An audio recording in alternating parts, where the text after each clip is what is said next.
¿Sabías que Gatsby no se volvió querido por intentar caerle bien a todos, sino por hacer de lo incómodo un idioma propio? Su nombre era Gaspar Prim Díaz, tenía 23 años. Y antes de que muchos medios entendieran qué estaba pasando, él ya había convertido una cámara, una calle y un buey Nas en una marca imposible de copiar. Gatsby no nació de una producción perfecta. Nació del ruido de internet, entrevistas callejeras, preguntas absurdas, silencios incómodos, humor rápido y una forma de aparecer frente a desconocidos como si la calle entera fuera un escenario improvisado. A veces era divertido, a veces era provocador, a veces era discutible. Y ahí está la parte honesta. Gatsby no fue un personaje limpio de manual, fue una figura real de internet con talento, contradicciones y una identidad que no pedía permiso. Y tal vez por eso conectó tanto, porque no parecía fabricado por una agencia ni diseñado para gustarle a todos. Parecía alguien joven probando hasta dónde podía llegar una cámara, una frase rara y una personalidad imposible de ignorar. En 2022 ganó el premio a YouTuber del año en los Coscu Army Awards, pero detrás del crecimiento también hubo pausas, críticas y momentos personales difíciles. Se alejó de las redes, volvió con otra energía y mostró algo que no siempre se nota en los clips virales. Detrás del personaje había un chico intentando entender qué hacer con todo lo que había creado. Pero tampoco hay que fingir que todo lo que hizo fue perfecto. Su humor incomodaba y a veces dividía. Exacto, Jerry, y por eso este homenaje funciona mejor sin estatua. Gatsby no necesita que lo conviertan en santo para reconocer su impacto.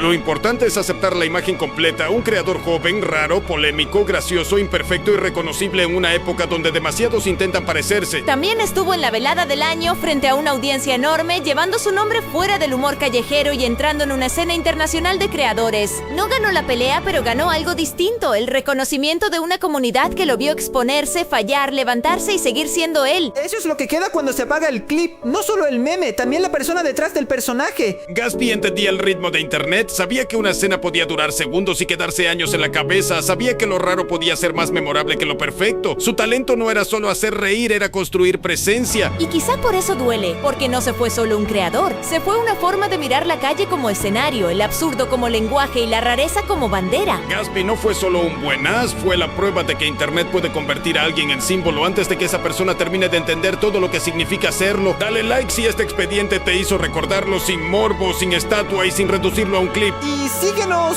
antes de que internet olvide que detrás de cada personaje también había una persona. Comparte esto, la próxima historia no se abre sola.